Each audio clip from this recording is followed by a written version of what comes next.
awesome. Well, I guess we can get this show on the road. We're going to dim some of these lights over here. It's recording, right? Yeah. Turn some of these lights on over here.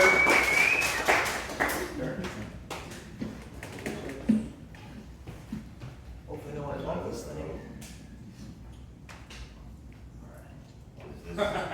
Is this thing on? Oh, hey, there we go. What's wrong? It just didn't seem to want to work, right? Okay. Wow, give yourselves a round of applause for making it to Eastwind Studios.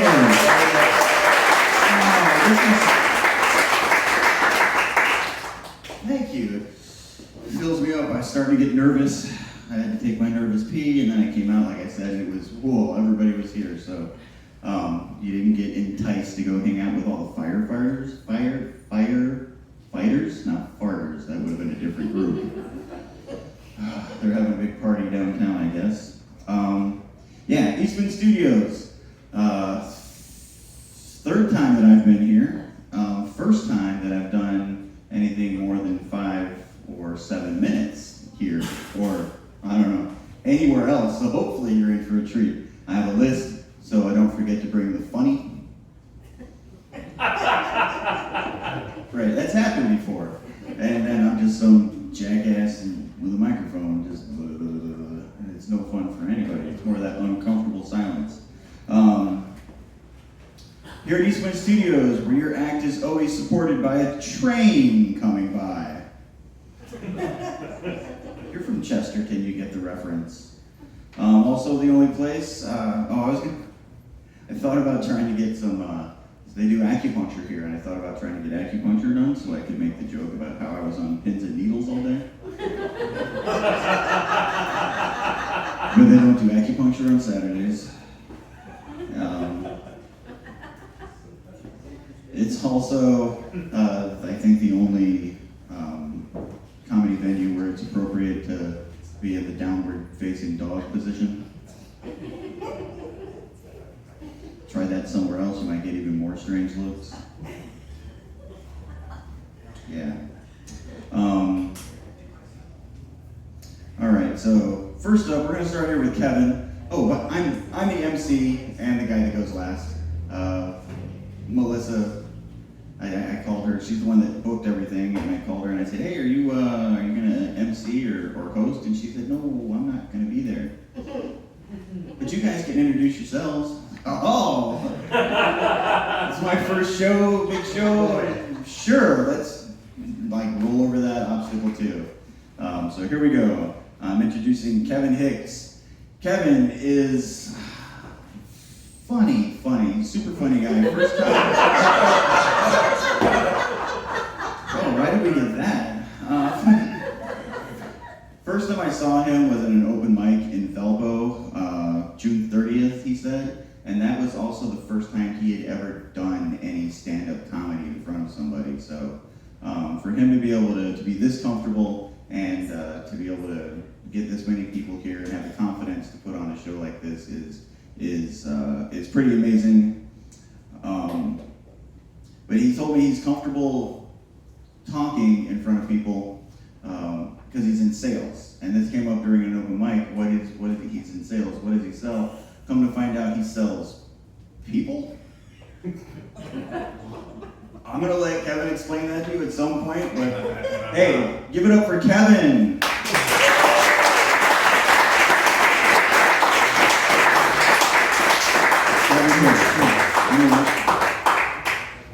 When I first saw your name come up on my Facebook, I got, thank you.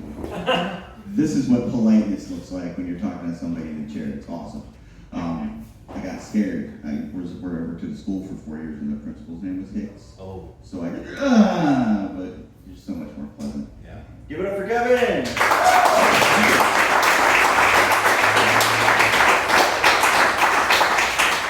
Literally the only time I'm going to be polite tonight, because if anybody else walks in, Joe, you're going to need to give up your chair. I'll do what I can. We also normally have music when you come up, and I was thinking roll out for Joe, but yeah, or We're Rolling by Limp Bizkit. So earlier tonight I had the biggest accomplishment of my life. It's really happened. And Joe was just talking about his pee. And we were down here at this tap room, whatever it was called. And I went to do my nervous pee to make sure that I peed. And while I was peeing, and I was standing because I'm a man, not like Tom Brady, there was a gnat flying over the toilet. And I all of a sudden was in like 1987 with Space Invaders. And I hit the gnat. And he went in the water and I flushed him down, which was amazing. Like I was really excited about that. And that's really all I have to say, other than you probably shouldn't use that bathroom. At least until like tomorrow, so they go in there and realize what happened, and then they clean it up. So that really happened, except for the last part. And I didn't hit the gnat, but I told people that I did. So Mark, that didn't happen. I didn't hit the gnat. There was a gnat, and I completely missed him. Yeah. So the one thing that you're going to see about me, or the first thing that you're going to realize about me, ladies, is that I am sexy. Don't all catcall at once, jeez. But I do want you to know that it's all a ruse. It's a lie. And I do it for a very specific reason. I like to dress myself up. Very similar to, does anybody have, these lights are really bright. Does anyone have that family member that you come for Christmas and every single present is elegantly wrapped? All of the bows, yes, it's your sister-in-law, I know. All of the bows, the ribbons, all of the edges are very crisp and they're beautiful. But inside the package is the worst gift that you've ever gotten. That is what my wife gets every single night. So imagine, if you will, opening up that. She is here, by the way. Imagine, if you will, getting that present from your family member who wraps that way, and you undo the bow, and you get into the box, and you look in there, and there's a very giant Jell-O mold that looks as if ZZ Top had shaved all of their beards right on top of it. That's what it looks like when my wife unwraps this present every single night. She gets a slice of this Jell-O mold every night, and it sucks, but it's my fault. And the reason is that my glasses are on. Wow, I look like a douche. I hate going to the gym. I despise going to the gym. And Nate, I know you're sitting there, but I can't see you because these lights are really bright. I know you go to the gym, my friend. What do you bench? I don't fucking care. I really don't care. I hate going to the gym. We're members of the Valparaiso YMCA, and I hate going to the gym because I don't know what to do. And you walk in there, and there's just so much shit that you can do, and it's very confusing. And so when I get there, I'm like, all right, there's like a running track. So I'm going to go up to the running track. Like, how hard is that? And so you start running on the track, but I'm so competitive that I'm like bumping into people and like hoping they'll fall off onto the basketball court and die. Or they don't have to die, but just get out of my way, basically. And then, as everybody knows, there's always like a group of 4 or 5 ladies that are walking up there. Usually at 9 in the morning.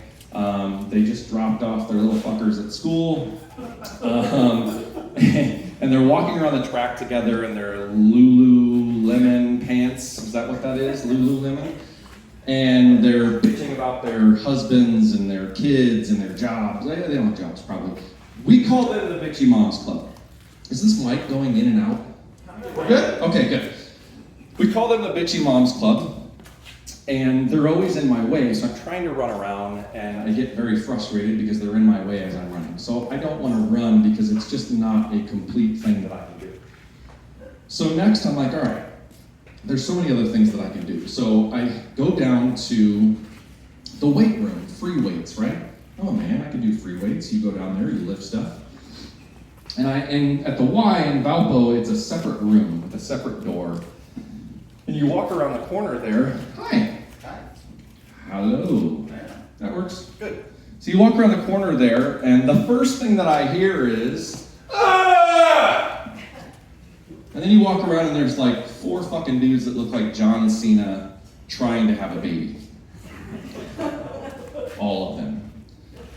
And me being who I am, I'm like, immediately sarcastic. I'm like, push! You can do it, girl! And then they look at me and I realize that that's not what they were looking for. So I obviously don't need to be in this room. I don't fit there. So I'm like, all right, cool. What if I go to those machines that are out there? They're fairly simple. You walk up, there's little instructions on it. There's like a weird Skeletor looking guy with like red areas on the muscles that you're supposed to work out at those machines. I don't have those muscles in the red areas, and so I get very confused. I'm like, I don't have those. I don't know what I'm supposed to do. But they're very confusing because there's various levels and your chair moves, and to me it gets confusing, but I try one. And as I'm sitting in it, I'm doing my exercise, there's another dude just standing in front of me like this, waiting to use it next.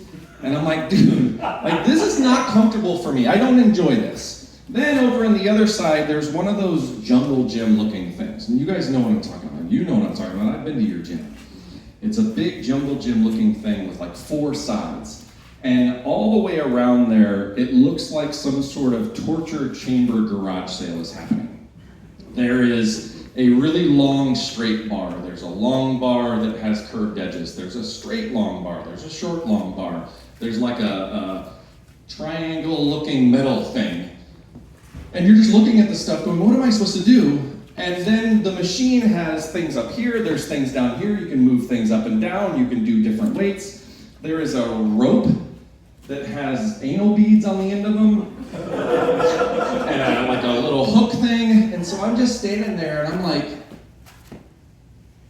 looking up at this, and people are probably wondering, I'm trying to figure out how to use this thing. All I'm really trying to do is figure out how I can fucking hang myself with this at this point, because I don't know what I'm doing. So I'm uncomfortable with all of that. In the Valpo Y, there is that area in the middle around all of the treadmills, which I won't use because I'm not a gerbil. I don't use them either. I'm sorry? I don't use them either. Right! Yes! That would be easy for you though. Just I did 30 fucking miles today! No shit, you have wheels! Just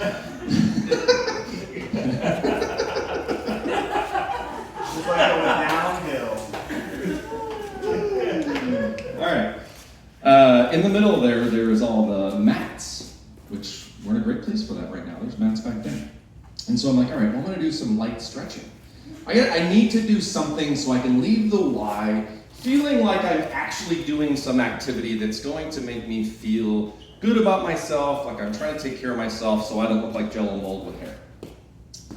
So I get a mat, I lay down, I start doing some stretching and just doing my thing. And next to me is a very attractive young woman who is doing some crazy shit.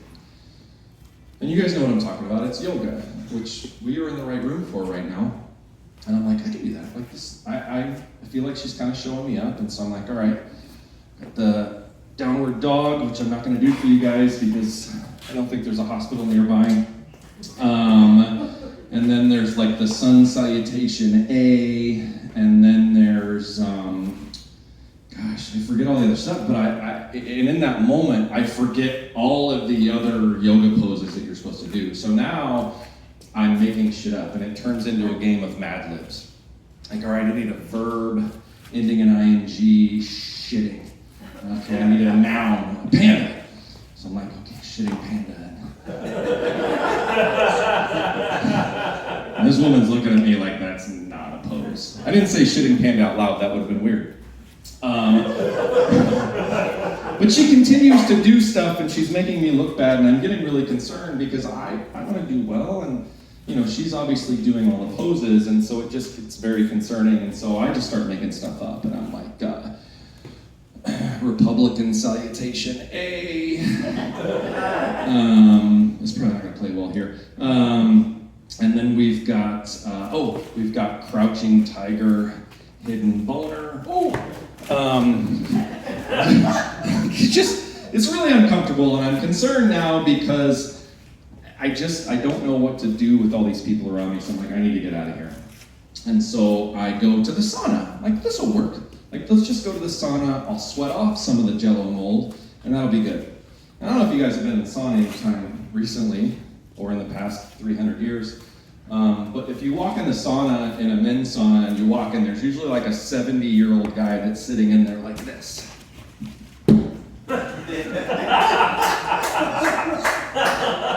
And if I had a string on this mic, it would be like this. And I immediately open the door and go, no. So I turn around and basically go home, and so to my wife, I try to make it not look like a Jell-O mold, but it's just what it's gotta be. So I apologize. But I am gonna make it look nice. My wife, my lovely wife right here. Round of applause for my wife. Yesterday was her birthday. Happy birthday. On Tuesday, I said, honey, what do you want for your birthday? And she said, you know I want a big fat rock. I'm like, all right. Thursday, she calls me and said, the doctor said I passed a kidney stone. I'm like, sweet, so we're good then? I have it right here, I think. Hold on. Oh no, I was in my other pants. My wife's great. She's amazing. And I mean, I'm not gonna lie, we've got our struggles like every marriage does, and certainly what I probably should do is talk to a counselor about that stuff. That's usually what you do with that. And so I did reach out to one of those like online counseling sessions and just said, hey, I probably need to talk to somebody, and some dude emailed me to set up a meeting. And it said his name, and underneath it said the rapist.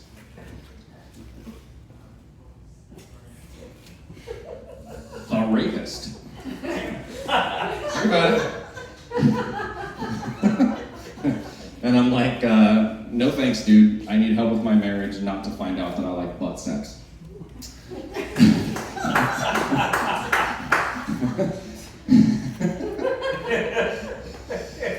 Because I probably do. Yeah, butt sex. And the problem is, not a problem, but the issue that we have is that my wife has an endless amount of fucks to give. She gives a fuck about everything. Like, the guy speeding through our neighborhood, he gets a fuck. Like, my kids eat dinner after 8 p.m., they get a fuck. Right, Carson? Yeah. She hands out more fucks than the NBA hands out syphilis.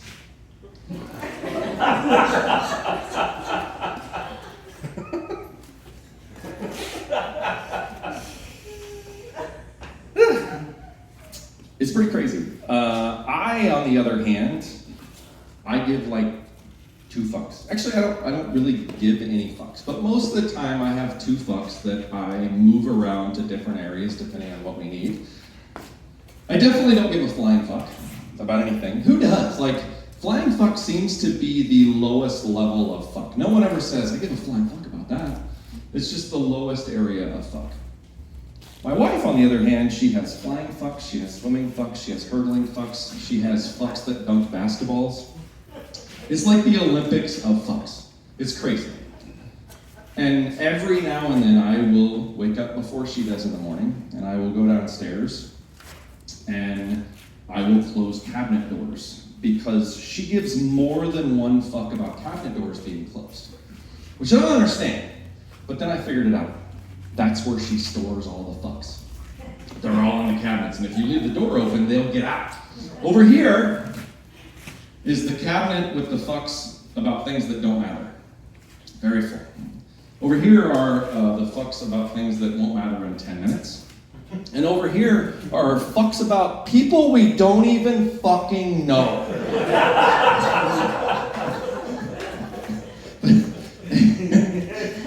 For the record, she hasn't heard this.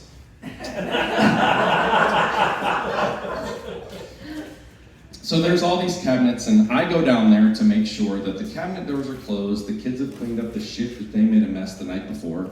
I'm trying to do everything I can to make sure that the fucks don't get out. And then it happens. I hear the noise upstairs.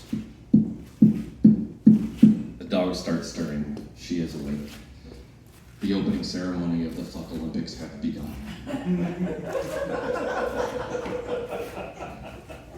And she comes down the stairs. And the fucks are behind her, and they all have their flags.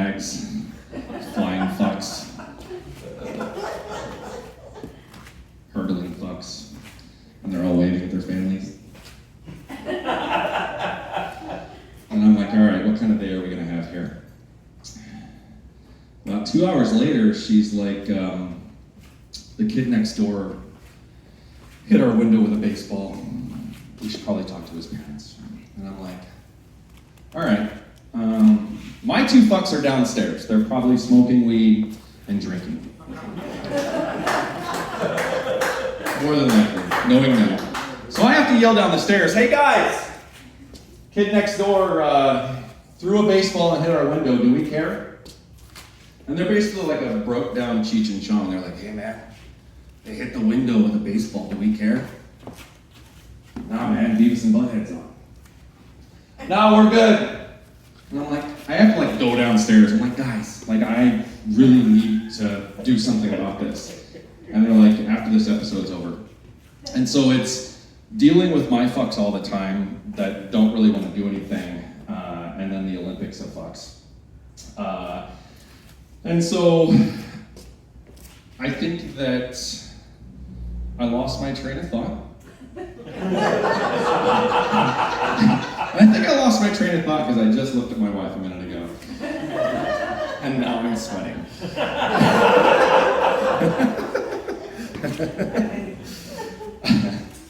So this is basically what the day is like sometimes. And I have to convince my fucks to do things. And God forbid that we watch the news. Like if we watch the news, you might as well give her like an AK-47 of fucks and she's gonna mow down the entire set of today's show. Like, sorry Carson Daly, you should not have mentioned Roe versus Wade ever again. Because now you're all dead with fucks. But no, she's great. She's absolutely great. Honestly, the only thing I really give a fuck about in this life is my wife. But we do go to bed at night, and it's like the closing ceremonies, and the fucks are all back in their cabinets. Cheech and Chong are downstairs high and asleep. And I lay my head on a pillow, and I'm like, the Olympics are over. I get my beautiful wife who's in bed with me. She comes over and puts her head on my chest and says, that fucking kid really pissed me off with the baseball thing. Damn it! Like, I just wanted a moment with you.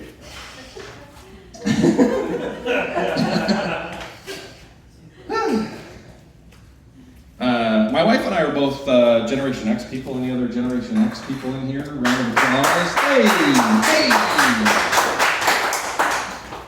So we love Generation X, and I think that we love Generation X because we own the Star Wars franchise. No matter how much you little young fucks think, this is our thing. Okay, it started on our day, 1978. I was born in 76. Every single movie has been made during my lifetime. But the older I get, the more confusing it gets, and I like watch it, and I'm like, this doesn't make any sense. Like, does Chewbacca have nipples? Do we know? Like, does he have 2 nipples, or does he have 8 like a dog? I want to know that kind of shit. Like, you watch it, and like, some of the characters, like the bar and Mos Eisley, like you're walking through there going, who are these people? Like, how did they come up with this? Did the writers sit in a room with George Lucas and they're like, all right, we've got this Jabba character here.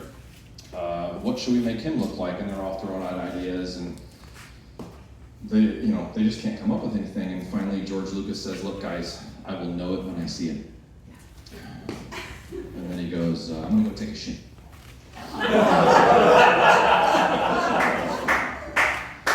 George Lucas sits down, rolls a nice joint, smokes some weed, gets up, goes to flush.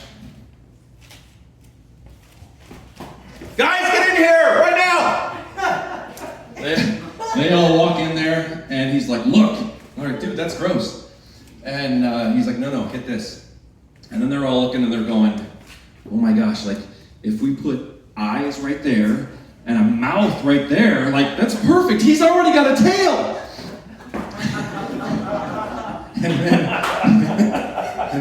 and then one of the other writers walks up and he goes, hey, there's episodes 1 and 2. Because they were shit. Hey, if I have to explain all of my jokes tonight, it's going to be a long night, because Joe's going next. And he's a lot smarter than I am. I just say shit, fucking dicks a lot, and you're supposed to laugh, so. Where were we? George Lucas's shit is Jabba the Hutt. We got that? Yeah. We're good? Okay. Episodes 1 and 2 are shit. Yeah. Okay. And then they're like, well, what should we name him? And the one guy looks at George Lucas and says, well, what did you eat last night? And he says, Pizza Hut.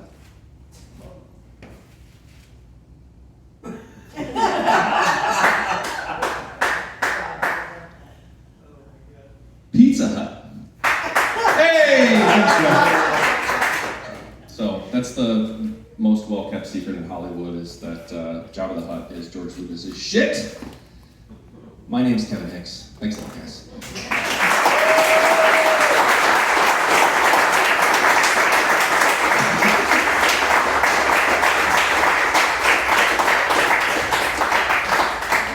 I don't like reading things, so I love Joe. So Joe was actually there the first night that I ever did comedy, which was June 30th, like he said. And Joe sent me his bio tonight. I hate reading stuff. So I will just tell you that, like, this is it's a hard job to do. And that first night we were there, you were with us, a couple people here, and we were watching comedy, and Joe rolls up here, and like automatically you are intrigued. And it's just, I've seen him several different times. He's made me laugh every time. I think he has some props tonight that I'm very excited about. But he is going to give us his window to the world on wheels. And I'm not going to read the rest of this because I hate reading stuff when I'm supposed to be introducing somebody. But everybody, this is Joe White.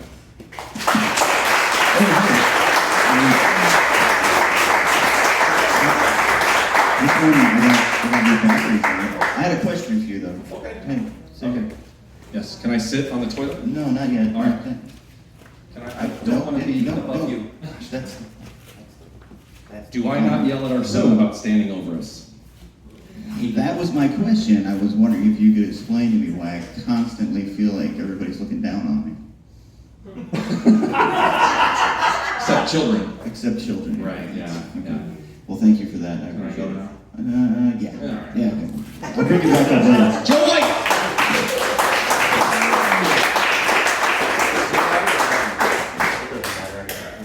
Okay. Oh, maybe it wasn't just the batteries. This is what happens when you're doing stuff on the fly on your own. Do I need 2 mics?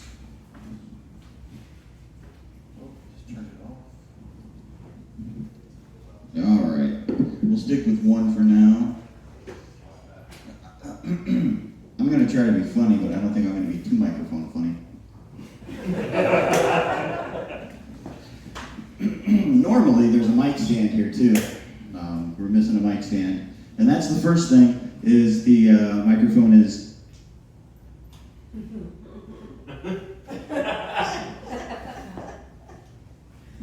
So then I finally get the mic down, and I have to tell people that I set high goals for myself. That's right, stand-up comedy.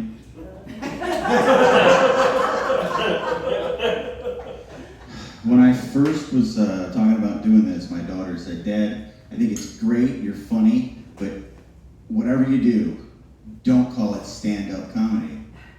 If you suck at the first part, like, are people even going to stick around to see if you're funny?" I appreciate that. We have a similar sense of humor. I wrote some, before I get started on my stuff, I wrote some notes down on what Kevin was saying. He said, when he said that you when you were talking about peeing and you were standing up because you're a man.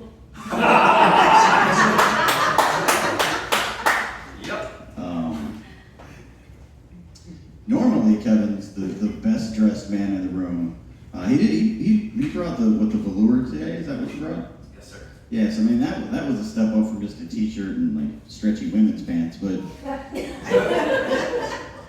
it made me it beckoned back to my days when I was a teacher. I had a goal of we taught 180 days, and I had a goal of wearing a tie, a different tie every day. I was Mr. White, the guy with the ties, which that overshined like Mr. White, the teacher in the chair. So that tells you something about the tie collection I had. Yeah, yeah, you know, take the attention away from that. I don't know what, Kevin's wife, what's your name? Beth. Beth. I appreciate the stories he was telling about you, and I think I might try to hang out with you guys. Or at least in your neighborhood if you're giving out that many fucks.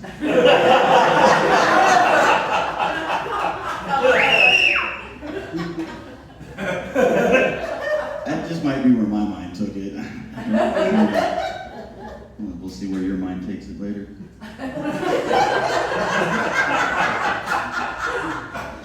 I do understand what you're talking about though, because I've been perpetually single my adult life.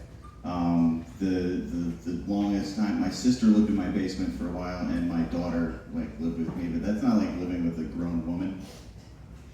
It wasn't until I got my roommate Rebecca, who's here. Clap it up for Rebecca for putting it up. Putting up with me. It's been an interesting, trying, but just all around pretty awesome year. We helped each other out. It wasn't until she moved in with me that I found out how many things were irritating in the world.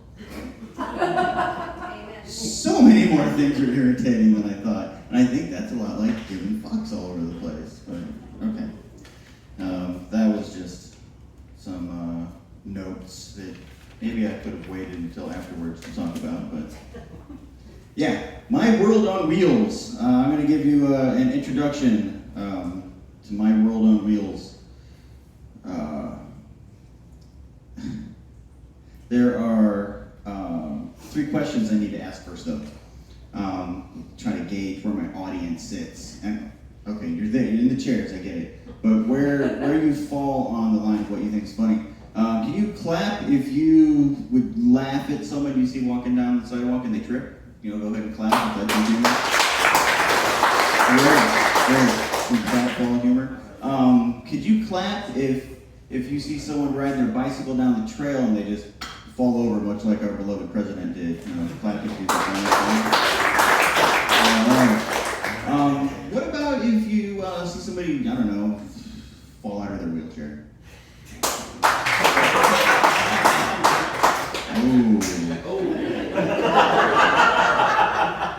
Looks like Joe knows how to divide a room. I know, I have some people came, like friends and family that I know care about me. I had a room of like 9 people that came the show that I did previously, and they cared about me a little bit too much. So if you were, too much to make the jokes funny, anyway. So if you were the kind of person that was raised by decent people, and you were taught not to laugh at or stare at people with disabilities, I'm going to need you to forget that. Because if you don't, like, the next 15, 20 minutes is going to be just as uncomfortable as the very beginning. I appreciate that. And we're going to test that right now with a story. A little story I like to call the porch story. So some years ago, I was hanging out at my brother's house. We had dinner, drinks with dinner, and we're sitting around. There's 6 or 7 of us, probably 7 because I'm the odd man out. Like I said, perpetually single.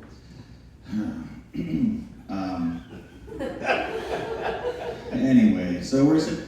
Dinner's over, and of course, we're in our 20s, early 30s. It's time for a smoke break. So my brother says, "Hey, we're gonna go out on the porch and have a cigarette." I was like, "Oh, okay." I quit smoking. He goes, "Well, you can stay here if you want. Like by yourself, you can just sit in the house." I was like, "Well, no, that doesn't sound like fun." So I go out onto the porch and just to visit with everybody. Of course, what happens? What happens when you're a former smoker? You go on the porch to hang out with smokers? You smoke, exactly. So of course, got excited. Somebody out there. Well, shit, stop. Stop. I don't know. It's got its eye on somebody out there in the crowd. Whatever. It's going to do what it wants to do tonight. So Sean, I say, Sean, can I bum a smoke? And Sean says, sure.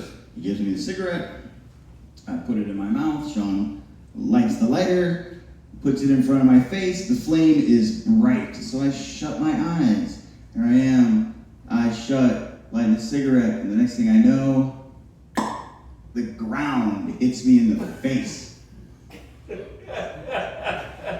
I roll over and I'm like, what the fuck? What just happened? And everybody on the porch is like, what just happened? I'm like, I don't know, I'm the one on the ground. Tell me what just happened. And Sean says, well, I was lighting a cigarette for you, and you just started rolling forward. And then you rolled off. I was like, and you didn't think about stopping me? And Sean's like, well, I would have, but, I just thought you were fucking with me. You gotta know Sean. And thanks, Dad. Hey, give it up to my parents.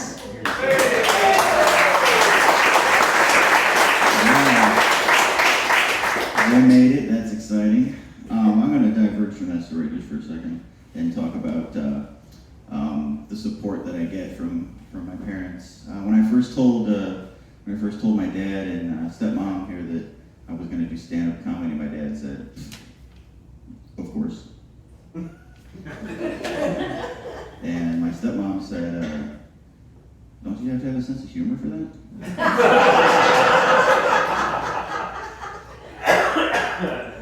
Which I was kind of put off at the very beginning, but Denise, that's some funny shit. Thank you. You gotta know the kind of family that I was raised by. Okay, so Sean, yeah, I thought you were fucking with me, and in Sean's defense, I'm the kind of guy that would fuck with you like that. I would, but that ends up being the kind of guy that's laying on his back on the ground after rolling off the porch. I was in this position, so when I hit the ground, my elbow hit first and it dislocated my shoulder. Right, I rolled around in circles for 3 months.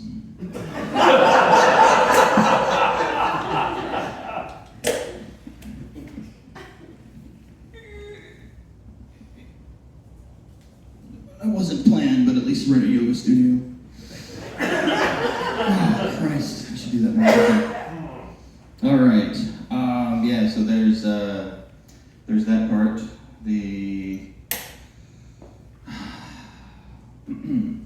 There are 3 questions that I always get now that I never got before the wheelchair was a part of my life. Before that, no one ever just stopped and stood in front of me and said, "Excuse me, can I ask you what happened?"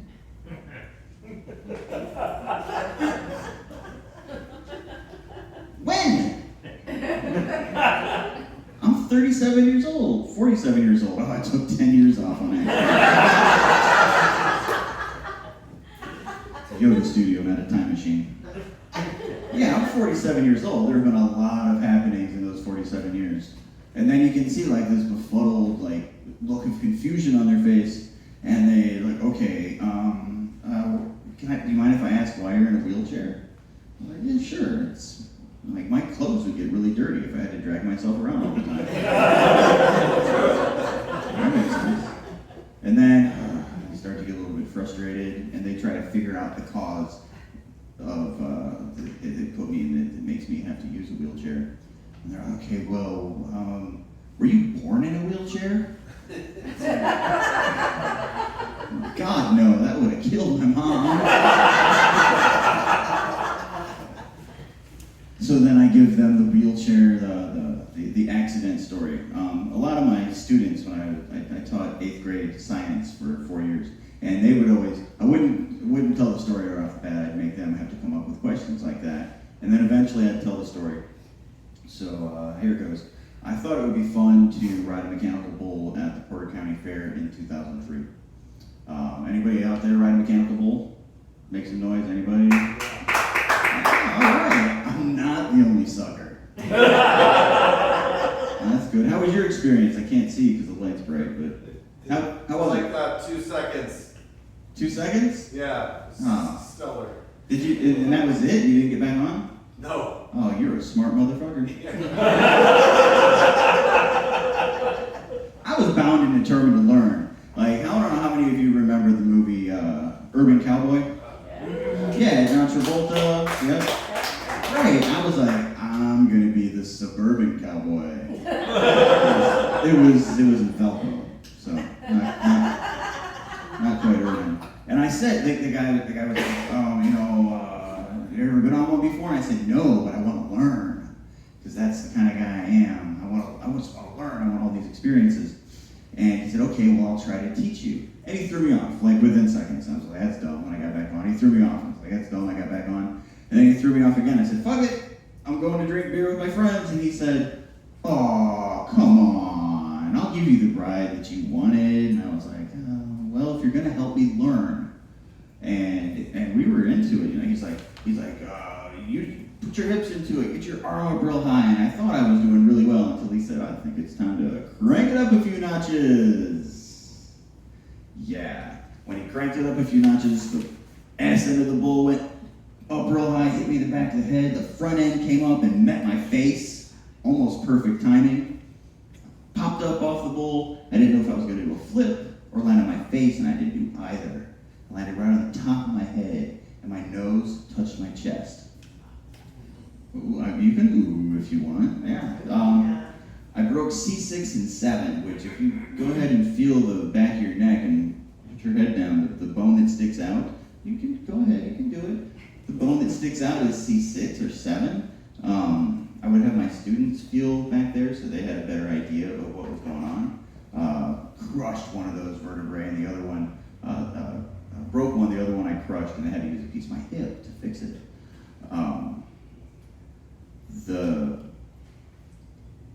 Fortunately, I ended up with what's called an incomplete spinal cord injury, which means that I have nerves that go all the way down that are still functioning. Right? I can still feel down to my toes. I have good sensation. For the most, I was doing standing pivot transfers. Sometimes it acts up on its own, as you recently saw. And most importantly, I still retain the ability to poop and pee and have sex on my own.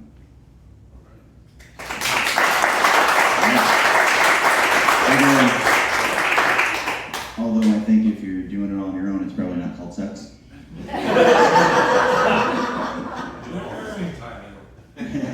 It's at the same time.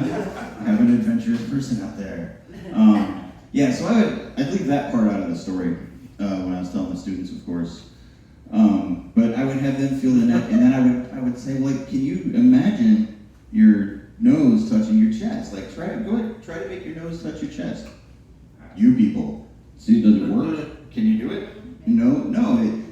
Physiologically, unless there's excess force put, you can't do it. Well, I had a student my last year of teaching. He was like, Mr. White, I can do it.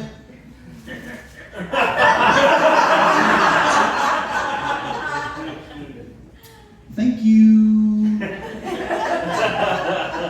Please don't do it again. It was teaching that really made me want to get into stand-up comedy. I don't know. Clive, if you have teenagers or have had teenagers, well, as you know, they can be a handful. Sometimes just a blast. Sometimes just the biggest assholes that you know. But yeah, I found myself wanting to say things that were inappropriate for a 14-year-old audience. I would pull out the dad jokes, of course. Oh, Mr. White, looks like you got a haircut. Oh, I got more than one cut. Like, you're so funny, Mr. White. They enjoyed the dad jokes to a certain extent. But there was one instance when I didn't follow my own rules. I had my cell phone was still on and the ringer was off. It was in my backpack, and of course it goes off while I'm teaching a lesson. I quietly hit the button, made the ringer stop, but I still heard, "Who's that calling you, Mr. White? Mr. White, your phone ringing. Who be calling you, Mr. White? Oh, those your hoes, Mr. White? Mr. White, those your hoes be calling you right now? Oh, Mr. White's hoes be calling him." And it was just started to build across the room. So first thing, you try to ignore it. You can't ignore it, you have to address it. First thing that came into mind was singing the song, "I got hoes in different area codes, hoes." You know, nobody wants to sing along, fine. It is a comedy show at a yoga studio. It's not a period. I get it. But I stopped myself. Unfortunately, I couldn't stop the next thing that came out of my mouth, which was, "Ain't none of your mom's got my cell number."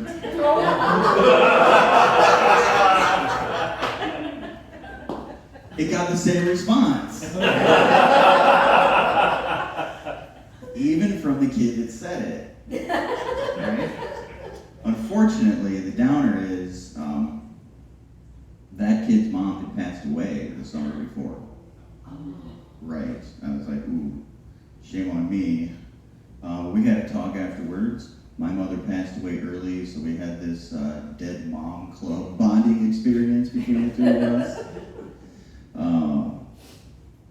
And he's like, "Yeah, Mr. White, you got me. That's fine."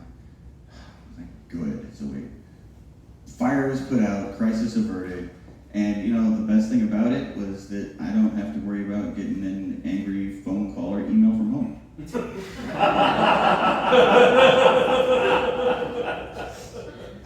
Yeah. Teaching. If I could do some of the teaching stuff without the non-teaching teaching stuff, man, that would have been a great job. But you got meetings and grades and all that other non-teachery stuff. Teaching the content was awesome for me. I love science.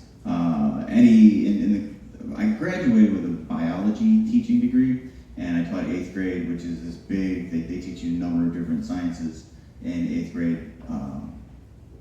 Biology being one of them. Chemistry being another. We had this lesson. I don't know how many of you know any chemistry. How to make a chemical equation? Clap if you know how to make a chemical equation. Good. For those of you that don't know, you have a certain number of atoms of each element, and then there's an arrow. And remember the trains I talked about earlier?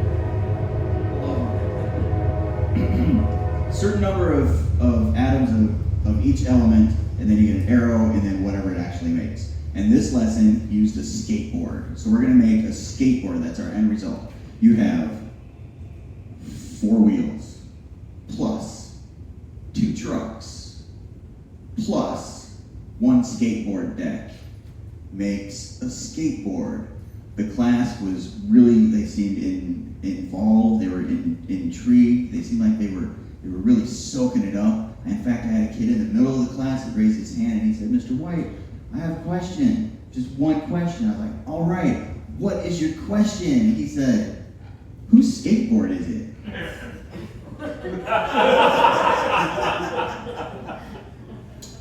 I guess I didn't have him as intrigued as I thought. To which I said, "It's your mom's skateboard, how about that?" And as I'm telling these stories, I realize, ooh, a lot of mom comebacks. But when you're around a bunch of 13, 14, 15-year-olds, I mean, you know, when in Rome, maybe, right? Like, I don't know, I don't want to be beating a dead horse. Or, well, you know. It got dark, sorry. So along with just teaching your content, there's another other objectives that you have. They're the underlying objectives, and it's just kind of non-science lessons that every teacher and parent really supposed to be instilling in the youngsters. Like when they're in grade school, you have grade school kids out there, anybody with grade school kids? You're past that or you haven't started. You haven't started? Just think twice about it. If you're past that, congratulations. Your job was to teach a baby how to be a child. Is that right? Let me get my... Yes. How to teach a baby how to be a child. And if they didn't fall out of a window or get rolled up in one of those car windows, then you survived. They passed that Darwin's first test.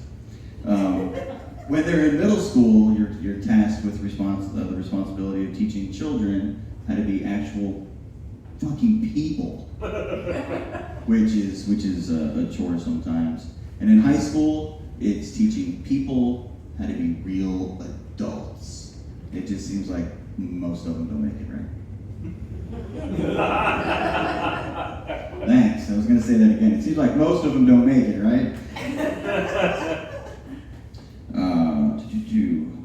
Case in point, let me just say scissors? You think by the time they get into 8th, 9th grade, kids would know what to do with scissors? They cut things? Right. My student teaching had a freshman actually put the scissors in an outlet. A working outlet. Big sparks and the smell of ozone or whatever happens after somebody almost loses their life by getting shocked. Look over and there he is like, whoa, I don't know what happened, and there's scissors sticking out of his What did you do? And he's like, and then he went to grab him, pull him out. No, hallway. My host teacher had a talk with him, and I called the custodians to come down. I thought, I wasn't fucking with it, you know. I know how to stop electricity. Like, they had rubber handles on them, but I'm smarter than an 8th grader. Not as smart as the guy in the back that didn't get back on the mechanical bull, but it's a spectrum. Okay, so we got, okay. And that is the conclusion of the first part of it. That's my written set. So that was parts 1 and 2. We only get 5 minutes generally. When you go to an open mic, you get 5 minutes at a time. And so you get to try a joke or two, and then there's so much more that you want to say. So it's great to have this opportunity to continue. Do you mind if I keep going, or do you want to get out of here? Keep going. Okay. Thank you for your permission. Your yes is your consent. Just so you know, so if you're like, shit, your yes was your consent. When I was in college, they had magnets and stickers that said, my yes is my consent. And so I brought a whole bunch of them home. Even though my daughter was teeny tiny, when she hit middle school, I was like, hey, stickers on here's some stickers, put all over your stuff, and here's some magnets on it, so your yes is your consent. Just remember that. And so she still goes, I know, Dad, my yes is my consent. But I had some other things. My prop comedy, I almost forgot about it, man. Mr. Hicks, you ready? Okay, so... Isn't that where everybody holds their microphone? Who don't have a mic stand? Okay. You want to hold my mic for a second? Oh, I'm the best dressed mic stand. Best dressed mic stand, and you're gonna have to go over here, over this way. All right, there we go. The best dressed mic stand. Somebody getting a picture of this? Okay, great. It should be being recorded. All right. So I get these trapezius. Thank you. These trapezius muscles, the ones that connect your neck to your shoulders, get real sore on me sometimes, pushing myself around. So I went to Walgreens to look for like a massaging device. And I found one it even has like this angle on it so that I can just dig right in the middle of that muscle. And so it has an angle. It's got hair on it. So I can just dig right down in that. And I didn't realize when I was leaving the Walgreens, I couldn't figure out what the lady behind me made a comment like, well, okay, have a good night with your massager. And it wasn't until my roommate got home and I realized when she said, why are you rubbing a sex toy on your neck, man? Okay. My sister likes to buy random things off of Amazon for me. We're doing this every weekend. We cook a vegan meal kit together, and so she. Yep.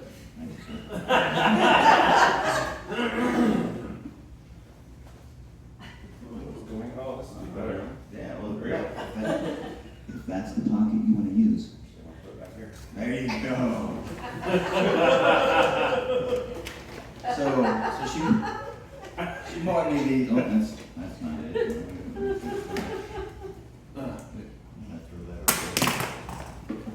Sorry for the fumbling. Oh, here we go. She bought me some herb scissors. Herb scissors. Herb. You know, so when we cut all of our, I don't know, fennel and I don't know, other herbs and whatnot that we have. It's basically, For your scissors. it's basically, Move my hand. Alright. he takes directions well. I see why you kept him. Okay. I literally So- said move my hand. Right. So it's basically 4 scissors put together. I feel like I have to keep. Here we go. Thanks. It's basically. Did your arm get tired? Yes! Okay. I'll try to go faster. We're good. We have the same problem. Does his arm get too tired too fast? Yeah. Is that why he said move my hand? Because he doesn't like to do it himself? Right. All right. So this is basically 4 scissors put together because this is too much effort, apparently. The best part about it were some of the I don't think it came from the U.S. and I don't think whoever wrote the instructions on it was very well in English. Let's see. Keep the sanitary wipe dick clean after uses up. Okay, I can translate that one to keep it sanitary, wipe it clean after you use it. Sure, that's close. One of my favorites is this tool is dangerous goods. You should keep, please do not place the children can come into contact with the local. Can I read it again? Yeah. Okay. So this tool is dangerous goods. You should keep, please do not place the children can come into contact with the local. All right, I did this bit in an open mic, and then I was talking to one of the comics afterwards, and I said, "Can you read this and see if it makes?" He missed my bit. Can you read this then and see if it makes any sense? And he's like, "Man, I don't get it, but forgive me, I have dyslexia."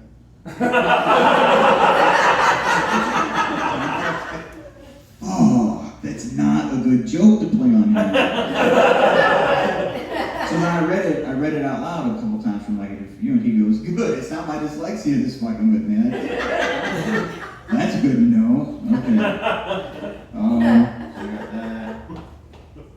Take break for a second.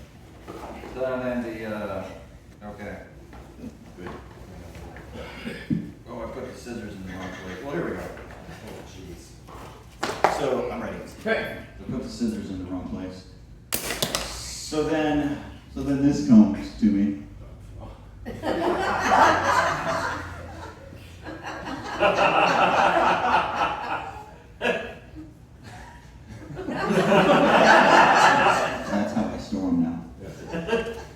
said, thank you very much. Yeah, I think I got it. Yeah, give it up for the best dressed mic stand ever. Or you can take it to your seat if you want. I don't give a fuck, man. Alright. I was gonna put it So, back. yeah, this came to me, and I was like, what is she doing? I think my sister greatly overestimates me. Strangest thing to get from your sister, too. But you know what it is? Anybody know what it is?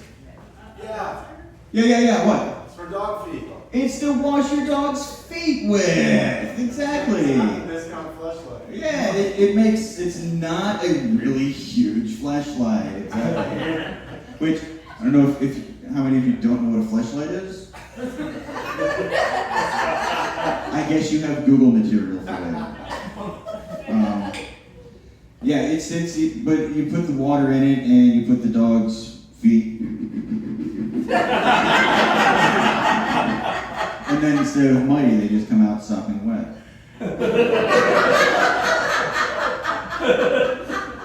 Which you still need to wipe.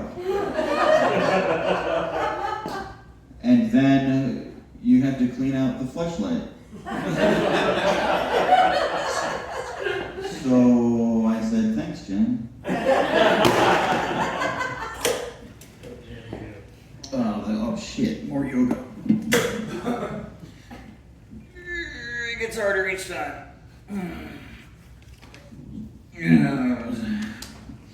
What else did I write down here? Oh yeah.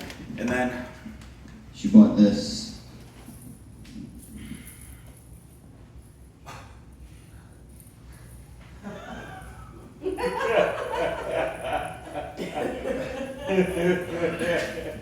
Oh, again. Okay.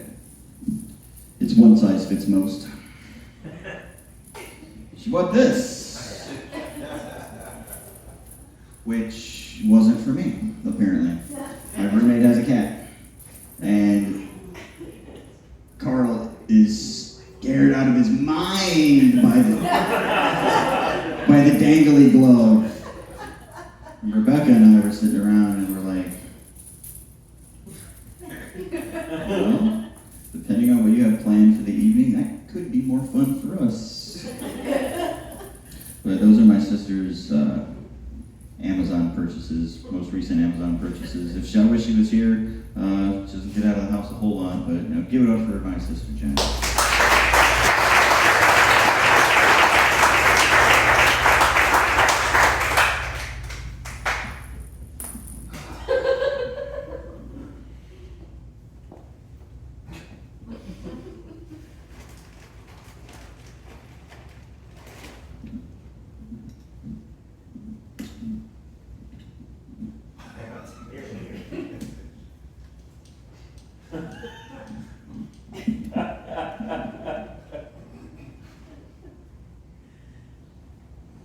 I already talked about Dad and Denise. That was planned. I'm glad you guys came. Thanks.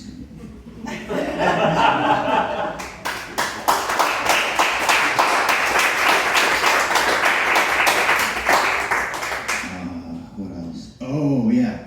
Oh, sorry. You know what it's like now to be in the spotlight? Sorry, I mean, that's rude. Get rid of that. I thought it would help me see what was going on the fucking Christ. Too many settings. Okay. It has a red light in case I ever want to, I don't know, put it in the window for a good night. So you're not familiar with the Roxanne turn on your red lights on? The red light district, that means you're open to be paid to have sex. Which, I can't find it for free, let alone get paid. All right. Yeah, so Dad, why were they not surprised that I wanted to do stand-up comedy? Well, everybody was super proud of Joe when he graduated from high school, and he was like, I'm gonna be a nurse. And he started school at IUN, get his prereqs out of the way so he could be a nurse, only so he could end up with a 1.57 GPA after 3 years and decide, I want to be a nurse. I'm going to audition for clown college. Yeah, it was a real thing. Clown College. Ringling Brothers and Barnum and Bailey Clown College. Pre-chair, by the way. I don't know how well a rolling circus clown, but man, that should be another shtick. Yeah, I auditioned for, I don't know, 3 years, and I bought a house instead. I figured if I'm not going to be touring with the circus, which is everybody's dream, right? Only me? Sounded like a fun time. If I'm not going to be touring with the circus, I might as well buy a house. Like, hey, right? That's what everybody does when they decide not to go to clown college.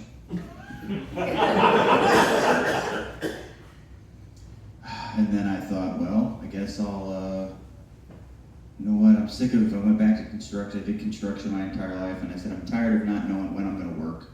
I'm tired of not knowing if I'm going to have work. I want a steady gig. What do I want to do? Something in the healthcare field, because at that point, my daughter was just born, and I realized that she was a real person, even being a baby. She was like anatomically a real person, had all the finger bones, and she had probably all of her inside little lungs, and she was a girl, so she probably had a little uterus in there that someday would be able to make her own babies. It was my surprise when, I don't know, 3 years ago, she did come up with a baby, so she did have a uterus in there. Good for her. Anyway, that made me want to do something in the healthcare field, which ended up being a surgical technologist. And if you're not familiar with what a surgical tech is, they are the only people in the United States or in the world that are allowed to put their hands inside of a living being without being a doctor. So, yeah. My first job in the surgery, in the OR, was to hold back somebody's intestines. Right, I had all of their intestines all through that, and they were trying to poke out. Anyway, why are you not surprised that I wanted to do stand-up comedy? I just go, I think I wanna, and then do something that, yeah, doesn't everybody want to do that? Okay, and then my sister, I'm gonna talk about her again. We didn't get along so well when she lived in the basement, but maybe that's because she lived in the basement. And significantly, he's 5 years younger, so I kind of filled a dad role for a minute. And who wants their older brother, like, filling a dad role? But once we both got our own places, we get along great now. So like I said, she comes over once a week, one of my best friends now. But she's telling me about this law that they had an in-service about these laws in Illinois where she works. And she said that if anyone in her family is sexually assaulted, that she gets to take, she's allowed to take up to 12 weeks off of work. And I was like, okay. She goes, yeah, so how many did you get sexually assaulted, please? What? You just take a vacation. Yeah, but it's up to 12 weeks, Joe. 12 weeks? Like, you want... Okay, let's talk about this then. What about if you? She's like, well, yeah, of course I get to take time off, but it'd be better for you because you have fewer holes, she says. Like, what does... I don't know how that makes it any better.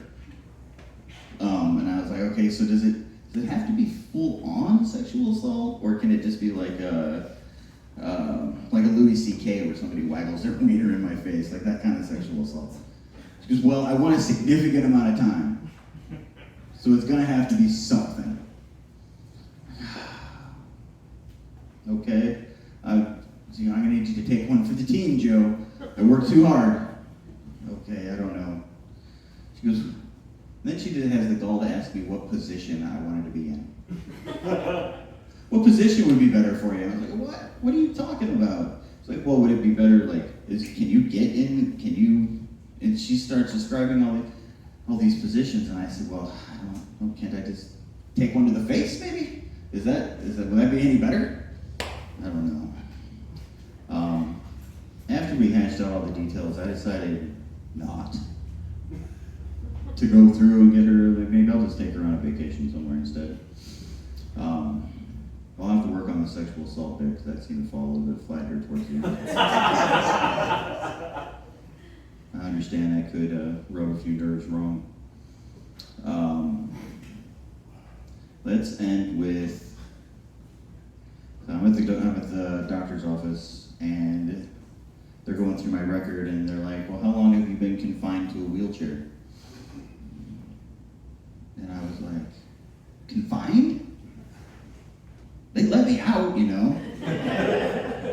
When you're confined to your quarters, they lock the door, they don't let you out. It's like being in jail. But no, I'm not confined to my wheelchair. My preferred terminology is, since we go that route, is I'm a wheelchair user, right? Speaking about preferred things, I used to, so I have, my injury starts up here, but like I have that incomplete injury, so I try to pretend and hang out with people doing activities that are lower level injury. For a while I would identify it as like an L4, L5 injury, which means you have more functioning stuff. And then I was like, well, fuck it, I'll just go with full-blown, lazy, able-bodied person. I'll just go all the way if I get to pick what I'm going to be. Until I realized they were going to take my check away if I did that. So, anyway, I'm also not wheelchair bound, right? There are no straps binding me to my wheelchair, right? I'm not wheelchair bound, like I'm not headed to my wheelchair. I'm pretty much in it. Yeah, so again, no, I'm not headed to it, I'm not wheelchair bound, I'm not strapped in, there are no straps on me. But maybe if I start hanging out with Kevin and his wife, you know, we can experiment with that. Get some of that bondage going. Okay. Thank you so much for listening to all of this.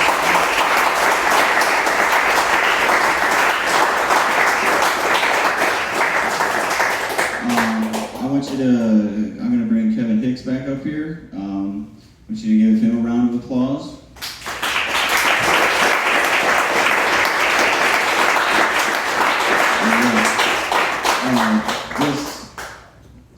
I don't know if I said at the very beginning that this is the last $5 comedy event that they're going to have here. Oh, yeah. Let's see. It's going to be $10 in advance and $15 at the door. So you got a fucking deal tonight. I think we should sit here. I think we should sit here for like 5 more minutes and just talk and like Sit closer so when people walking by or looking at the window, they're like, oh, the gay couple, they're telling these people their story. Like how we met? Yeah. That's sweet. I think earlier it was just funny. People would walk by and you're sitting right here. It's fine. I'm loud. We can It's just, it was funny sitting back there and wondering what people were thinking as they were walking by. They're looking up and it's like a studio and you're sitting right here. And so I was having.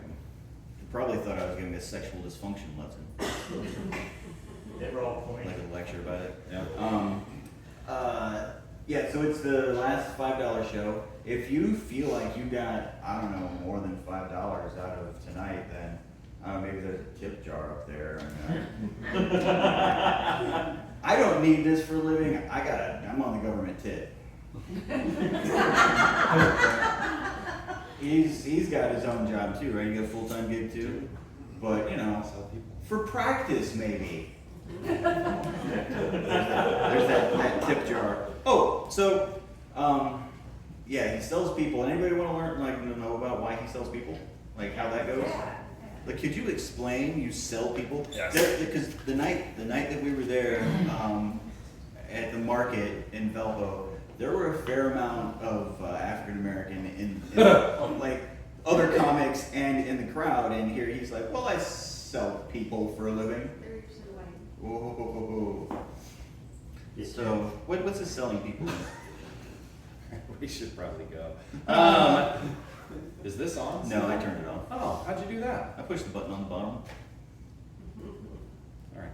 So I own and operate a staffing company. Does anybody know what staffing is?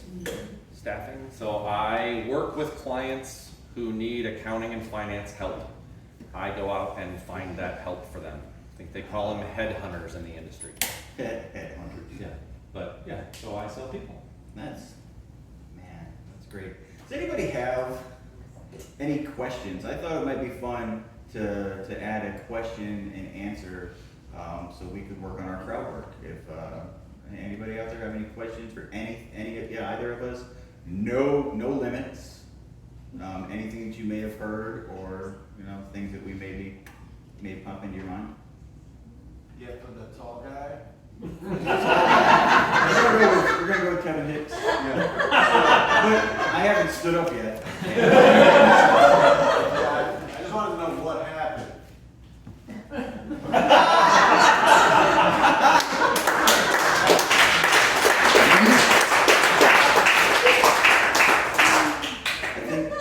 I think.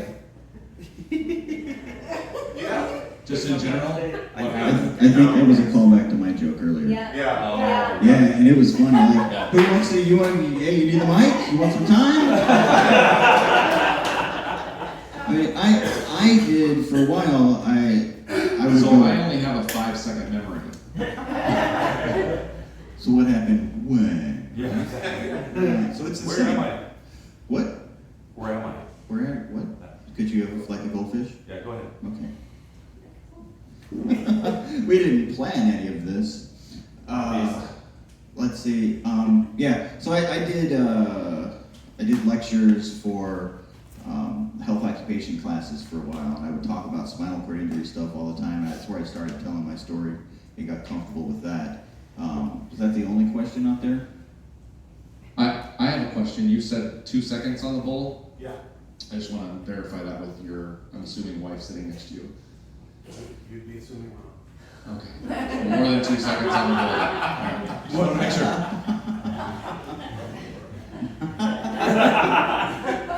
Whoops. And that's why we need practice with crowd work. You guys sat in the front. Was it great with you? Or was that the only seat that was available? Only one. Only one. Oh, yeah. Okay. What do you, how old are you? 19. 19. Okay, so you just made the age limit to the cutoff because we talk dirty in here. You going to school? No, I dropped out twice. Clown college. That's the way to go. My great uncle was a clown with Barnum and Bailey. That's amazing. Cool. That was So this is more it's connections. in my blood. It's kismet. Yeah. More connections that we have. I don't know. Anybody have an interesting job out there? Man. Okay. Yeah, I'm retired. Retired? Well, you know, that Retired collecting Social Security is what he said. Yeah, and that voice sounded vaguely familiar. I think I remember that voice saying there's a difference between retired and being on disability. One you can fucking enjoy. So when people come up to you and they're like, hey, you look good. You're like, everything fucking hurts. Well, you're retired now, aren't you? No, disability is different, man. One's by choice. The other is, I don't know, different. So, thanks for that. All the rest of you are just boring fucks with boring fucking jobs, or? Okay. Boy, I do need to work on my crowd work. I see people do it at the club, and it's so easy. Like, what do you do, Well, sir? There's no liquor here. He also said we weren't allowed to ask questions. Oh. There's no liquor here. Well, maybe we can go back and change that too. Yeah. Liquor. Nobody got that joke. Hold on. You remember the bars that have the I do. how's that go? Beer in the front, poker in the front, liquor in the back. Something like that, yes. I don't know. That's a grandpa joke. The other grandpa joke was my My grandpa told me one day, I was making a 69 joke when I was in middle school, and my grandpa says, "Oh, I like 77 better." What do you mean you like 77 better? And grandpa says, "Yeah, you get 8 more." Coming from my grandpa, I just pictured grandma. Yeah. Are there any dog people in here? Like dog people? Yeah, dog people. People that are half person, half dog. I did. Are there people in here who love dogs? Yes? Okay, good. You're nodding. What kind of dog do you have? Do you have a dog? I'm looking at you. Yes, you. I You don't don't, you don't love dogs? I like dogs. Get the fuck out. Who's got a dog? What kind of dog do you have? Mini Aussie. Mini Aussie. Girl or boy? What does your dog identify as? Boy. And his name? Loaf. Loaf. Yeah. When your dog drinks from the toilet, does it go flush counterclockwise or right?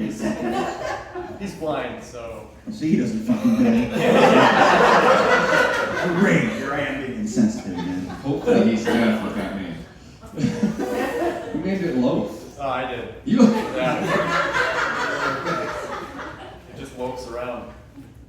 This is a problem. This is one of my That's son's the name. friends. So this is getting worse and worse. Should ask the rest of you guys questions so I know who my son's hanging out with. I'm always amazed. I think that God treats dogs better than humans. Like if you think about it, you're not allowed to do dog fighting. I don't even want to post videos of my dogs wrestling because I feel like people are going to judge me. But then I pay millions of dollars to watch UFC and humans beat the shit out of each other. How is that fair? And when dogs get sick, even a little bit sick, what do we do? A little bit, a lot sick. Put him What do we down. do with them? Do we put him down? We put them down. What do we do when a human gets really sick? We watch them die. All the way. I don't understand. And dogs don't have to wipe their ass either. How is that fair? Did God figure that one out? This is my crowd work. I'm just telling you more jokes. That's good. You wouldn't have to either if you could scoot your butt on the ground in the yard outside. I should do that. You come here, go to the yoga, get limbered up. You can do what do we call that? Backwards dog wiping ass. Yeah, upward dog wiping ass. Yeah, that's a new one. I'm gonna add that. Thank you. Your coach is gonna. Okay. I think we should probably let him go home. You think so? Yeah. I mean, it's great to have. I used to teach. I would talk in front of 30 people for 5 hours a day. And now that I'm not teaching, I have to drive an hour sometimes to talk for 5 minutes. So you're my captive audience. It's been awesome. We will not let you go.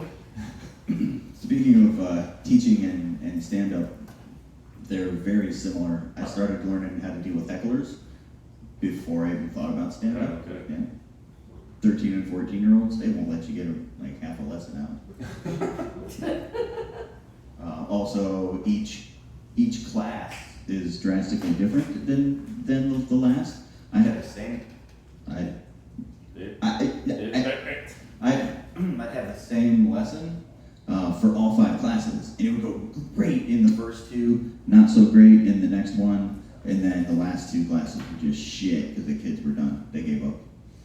In fact, Mr. White, we're just done for the day. I'm like, no, you have this class and you're next. No, we're done. When a class tells you they're done. They're done. And it only takes one person in the crowd to fuck things up. So if you've got a bad student, right, they'll just derail everything you're trying to do. It's like if If you've got a heckler out there in the audience, they can just totally derail everything that you're trying to do. Right, Dad? Make you think of something different? Okay, so we're done. Thank you again so much for coming out. I really appreciate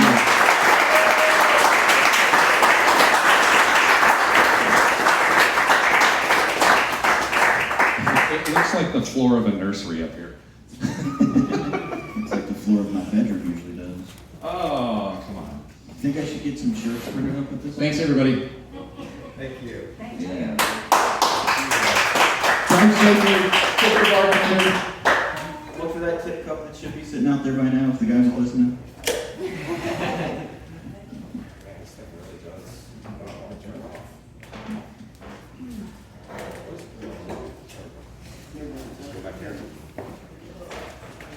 Yeah.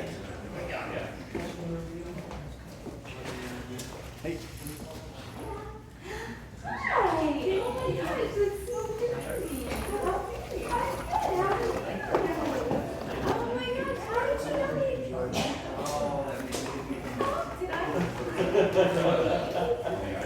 Yeah, you posted it, tagged me, I'm like, man, when I said that I was here.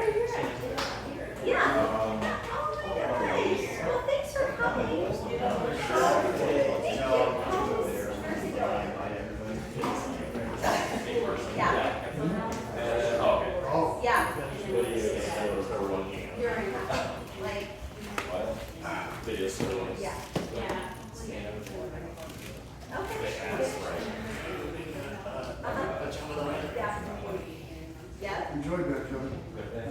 Yeah.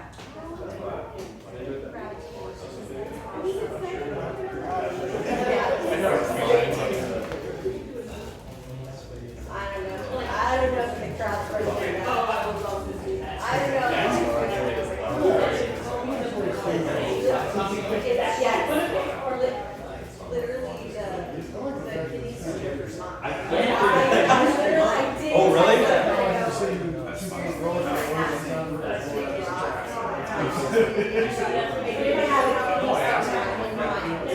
And then on Thursday, it was Thursday that I sent him a text, he's like, what is my 14th birthday?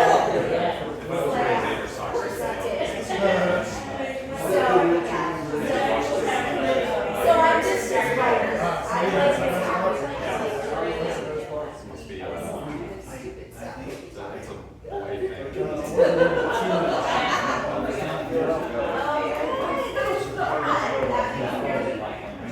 stupid Congratulations, that's good too. Since the last time we talked.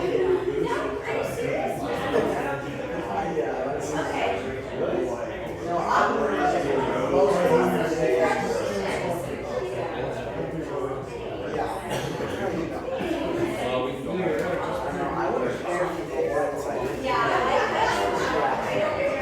I can kill myself, yeah.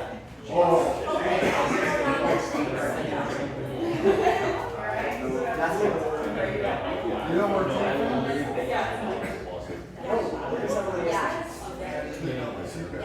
Yeah, that's why I said graduation.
can talk at people all day long.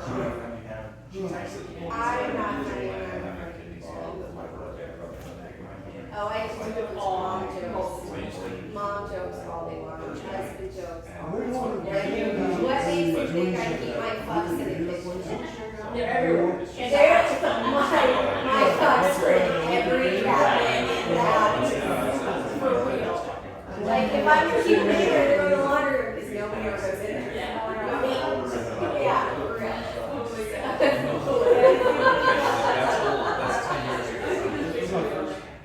Yeah, like I just have to go out and just so I can think for the same set. Yeah. To make it but,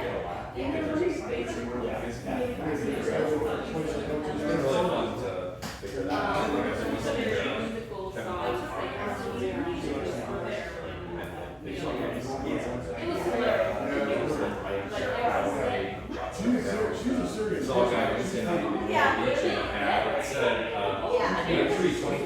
yeah, oh yeah, that's 20. Well, my daughter's 15. So, she's all that. John told me like me. The other day we're in the lights, she's like, Mom, Okay. I heard Hamilton. Somebody has Hamilton on, and I was like, Oh, really? Yeah, it's probably We have a rewrite. And I they're like, Oh, yeah. there's a way we can do it, talking differently. well, it's Yep. all the time. I think the more Like appropriate you are with terminology, I think it'll be much funnier. And it'll, Yep. I'm like, come on, what happened to Dr. Dre? Yeah. Right. In our HR handbook. Yeah, I'm like, if I pick the playlist, Yeah. it's Dr. There you Dre. go. If you pick the playlist, it's Hamilton. Come on. That was good. Right. Yeah. Thanks so much for coming, you guys. Oh, yeah. Yeah. Happy birthday. Thank you. I enjoyed it. Good. I am even. Thanks, you too. We'll see ya. All right, we're going. Be good. Oh, I was gonna tell you guys too, Hughes, that little bar and restaurant thing, you should get like, Oh, Is Chester today? that the dance club? yes, Yes! Hey, thanks again. and there's an My girlfriend and I were talking, we were on vacation. We were talking about that. Oh my gosh, yes. Last night, like there was a band that we did Good job. Thank you. Friday from here until whatever. We get there at the end of their set, she and I are I'm like, worried other women our age. oh, I don't care. That's how we work. We're like, yeah, nobody needs me. My girlfriend's husband is like, Yeah. she'll drag him up there with, so, and all we, the night that we ran into them at the restaurant, and went to the studio. Yeah. Hilarious. Tears like, The first time my parents played a song. Yeah. you were We were like that. she can make, so,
on the top, party on the bottom. And did you say your son has business in the also? or- Well, I You told were her, right it's like, I said, that is like the mullet of footwear. Oh, I see.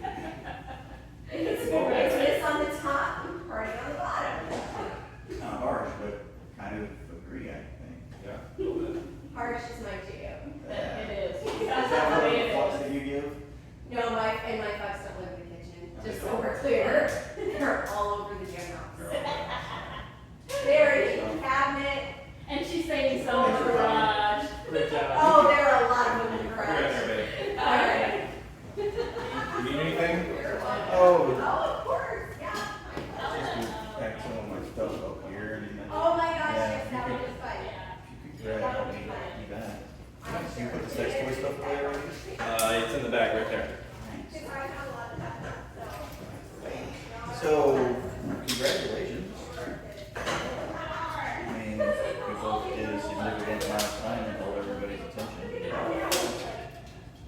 That was good for the first long form one that I've done. And I almost forgot stuff. You got derailed, which was cool. I did, yeah. I was You like, handled it really well. yeah, my brain. And then you got right back on it without any notes. I can't do this without notes yet. Yeah, I need to get notes to do that. Helps to do the notes? These are your mics? No, they're their mics. Okay. Okay.